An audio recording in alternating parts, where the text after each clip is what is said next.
Hey friends, welcome back to the channel. If you're new here, my name's Yusuf and today I'm going to be giving advice to my 18-year-old self. So recently I turned 28 years old. It's been 10 years since my 18th birthday. I've lived a whole decade since the age of 18. That's a long time. That's a really long time. I'm getting old. I know, it's not that deep. So what I'm gonna do for you guys is look back on the last 10 years in hindsight and give you guys advice or give you guys the things I would change if I had the capacity or the ability to stick myself in a time machine, press rewind, and relive all these years. If you're approaching the age of 18, or if you've just turned 18, or even if you're in your early 20s, this advice is absolutely golden for you, and you have so much time to implement and action the things I'm about to tell you today. Let's get straight into it. The very first piece of advice is to embrace mistakes. The road to perfection isn't perfect. You will fail, there will be embarrassment, there will be discomfort, there will be hurdles. But above all of this, there will be development, there will be learning, there will be growth, and there will be success. Making mistakes is the most underrated path to achieving anything in life. Repeat after me.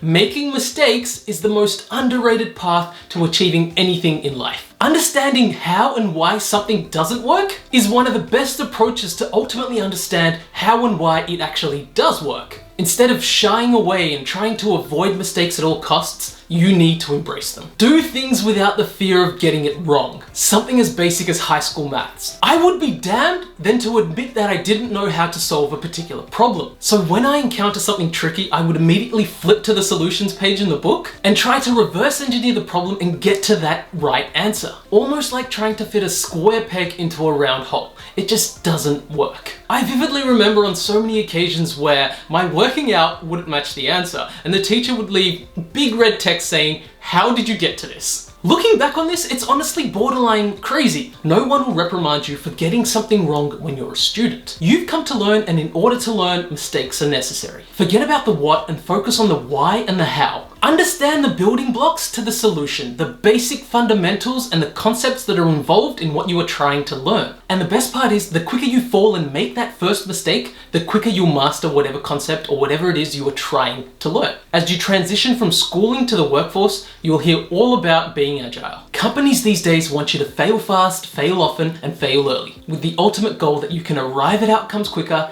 and with a better understanding. Okay, so the second piece of advice is to embrace discomfort. Along pretty similar lines to embracing mistakes is embracing the feeling of discomfort or being uncomfortable. As an individual, you never know what you're truly capable of or what it is your true strengths are until you continually expose yourself to uncomfortable and unfamiliar situations. In 99% of cases, you'll get over 100% of the discomfort the very first time you try something. It literally takes that very first leap of faith and that first attempt for you to say, "Bloody hell, why didn't I try this sooner?" An example of this is I personally was beyond uncomfortable with the idea of starting a YouTube channel and broadcasting myself for the world to watch me. Filming and editing the first video was horrible. Uploading it was even worse. But after the first few hours of the video being live, those feelings almost entirely subsided and I've honestly never felt them again. And on top of this, I've learned so much from this hobby that I actually have zero regrets from taking the leap of faith. The more uncomfortable something makes you feel, the more you stand to gain from actually overcoming that discomfort. As another example, if you're an introvert and the thought of public speaking makes you sick to your stomach, putting yourself in positions where you're speaking in front of large audiences will be incredibly beneficial for you. Take from me, I experienced the exact thing, and yes, believe it or not, I am an introvert. Through this exercise of exposing yourself to unfamiliar things, you'll start to realize that you have particular skills that are linked to areas of your psychological makeup that were laying dormant and doing nothing for so long, begging to be used. Just like making mistakes, the quicker you take this leap of faith and get uncomfortable, the sooner you'll be able to utilize these newfound strengths to your advantage. And in life, it's always about your personal competitive advantage. Now on to the third piece of advice, and you're gonna be sick of me telling you to embrace things, but the next thing I need you to embrace is embrace technology. We are well and truly living in unprecedented times. Technology has become a part of the core fabric of society and it's here to stay. No argument, this is the digital era. And with this, there comes a shift away from the old normal or life as we used to know it. Regular 9-to-5 jobs where you sit behind a computer doing manual data entry, almost obsolete. Automation does this for you. Coding has well and truly found its way into most school curriculums across the world. The way we travel, the way we shop, the way we learn,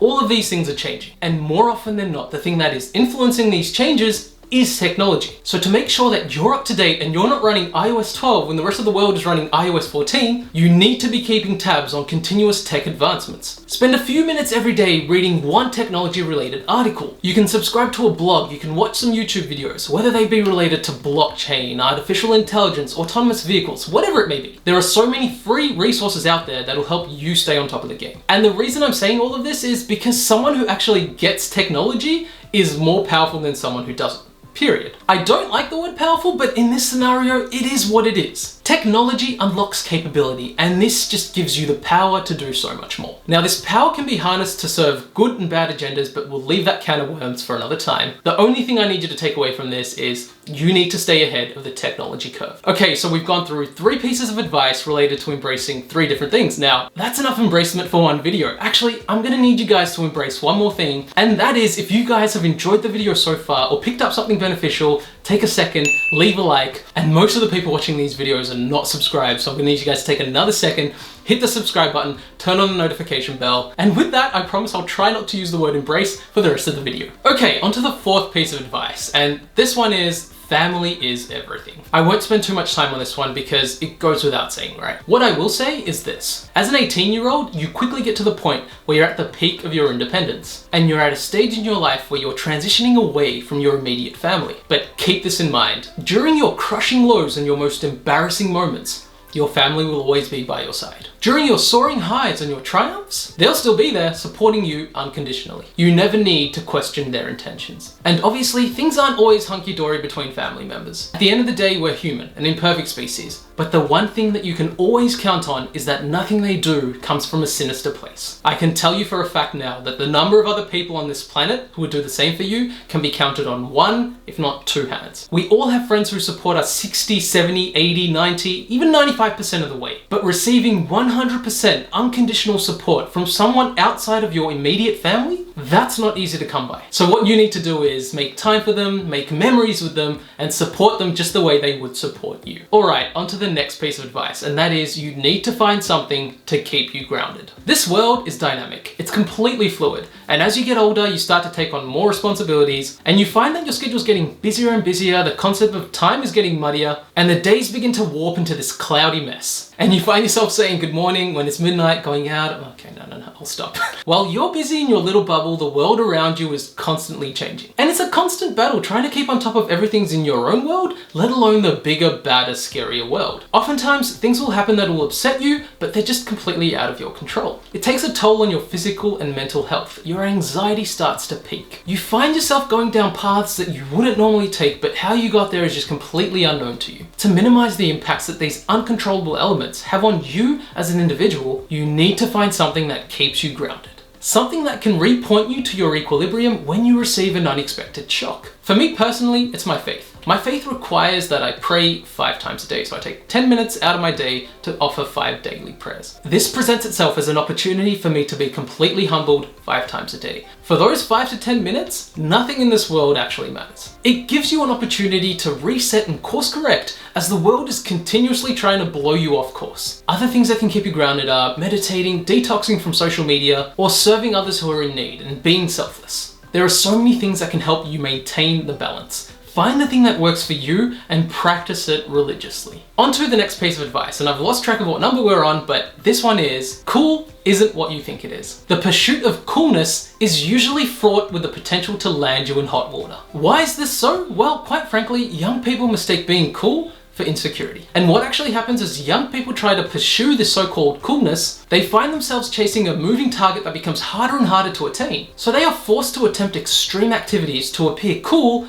and this comes with significant risk to their mental and physical health. We just talked about embracing discomfort and trying things that you would normally shy away from. But if for argument's sake, a group of friends are engaging in an activity that makes you feel uncomfortable, and you know for certain, 100% sure that there is no upside to this particular activity, then this becomes a discomfort that you do not need to embrace. And the studies actually show that the teenagers who are perceived as cool are the same ones who are less competent, more likely to engage in substance abuse, and engage in criminal activity in their early 20s. So think about it. Do you want to be seen as cool for a few short years where your teenage peers see you as a god amongst men, and then you're forced to resort to a life where you're literally a nobody? Or would you rather pass on this temporary coolness and set yourself up with a good job, a loving family, and very strong future prospects? The decision is all yours, and so are the consequences, so choose wisely. The second last piece of advice is, the next 5 to 10 years are arguably the most important years of your life. As a toddler, you experience rapid cognitive development, personality definition,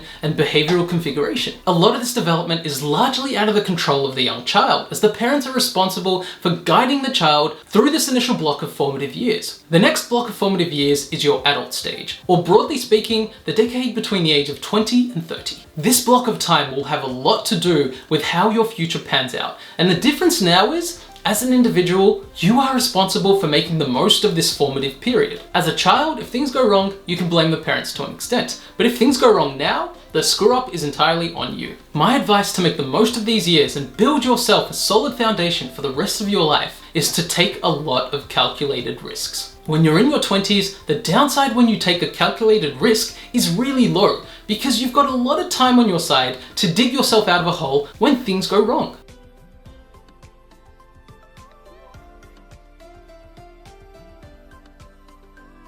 Alright, so this video has definitely gone on longer than I'd planned, but we're on to the last piece of advice. The fun in life doesn't have to stop when you hit 30. Let me tell you why. When you hit the age of 18 in Australia, you're now considered an adult and you start tasting freedom for the first time. You get your license, you move out of home, you get your first real job, and your parents have less say over what you do and what you don't do. More freedom equals more fun. One of the most straightforward equations in life. As young kids, we're constantly banging on the freedom door, but we just can't open it. Once we turn 18, the freedom door is flung wide open, and all the freedom and fun in the world is now at our fingertips, and it's very hard for us not to overindulge. Because we feel like we've been deprived of it for so long, we now want to make up for the lost time and make fun the theme for the next stage of our lives. But this isn't a smart move. Say you're worried that your fun will run out or expire if you don't use it all up before you hit the age of 30. So you go hard. Fun, fun, fun, fun, fun. The fun peaks shortly after you turn 18. You'll sustain this peak for a few years, but then you'll get to a point where everything just crashes. And the fun is now almost non-existent. Why the crash, you ask? Well, because your sole focus was on having fun,